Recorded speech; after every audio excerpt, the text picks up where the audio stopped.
Jodie Foster's bedside manner is put to the test when her sanctuary for wounded crooks comes under siege. Rules and guidelines are significant in movies, from the Keep Shtum code of Fight Club to the Mogwai care and grooming tips of Gremlins.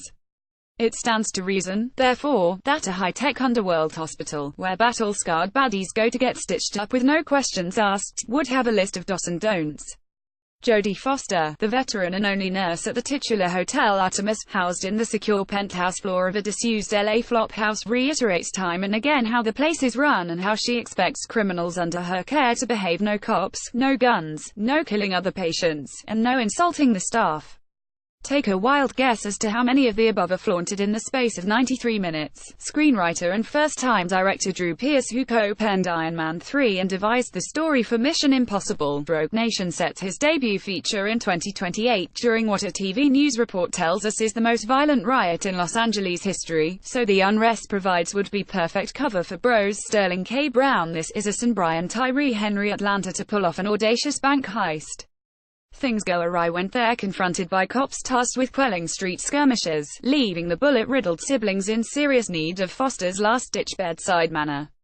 To complicate matters further, the less clued-up of the pair, Henry has inadvertently lifted a pen concealing half a dozen near-priceless diamonds belonging to feared overlord the Wolf King Jeff Goldblum, in default set-wising mode, who just happens to own half the city, including every bandage, gurney and laser-based surgical instrument Artemis has to offer. Trouble looks set to escalate when the Wolf King himself is rushed to hospital with life-threatening wounds, accompanied by his eager-to-impress son Zachary Quinto and a squadron of tooled-up henchmen. Also resident in fortress-like rooms with idyllic names Acapulco, Nice, etc. is a boorish arms dealer Charlie Day and a femme fatale assassin Sophia Boutella, the latter engineering events to bring her face-to-face with her next hit. If all this sounds a tad over the top, it is, but in a good way. British-born Pearce fashions a zippy, zesty shoot-'em-up that stretches incredulity to just a couple of notches below snapping point, a fast-paced thriller that never takes itself too seriously or risks overstaying its welcome.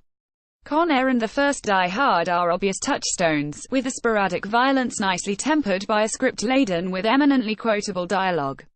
Muscle-bound orderly and ad hoc bodyguard Everest J. Bautista calmly outlines his obligations as a healthcare professional before telling a thug he has no qualms about unhealing your ass.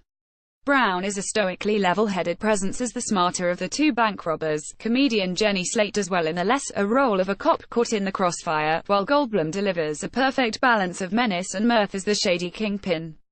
The absolute star of the piece, however, is Foster, almost unrecognizable as the dowdy, aging nurse Thomas, an anxiety-filled, borderline alcoholic who hasn't stepped outside the hospital in years. Shuffling along dingy corridors listening to the Mamas and the Papas of Buffy St. Marie on her cumbersome cassette player, she expertly tends to her guests' injuries while harboring painful memories from her own past.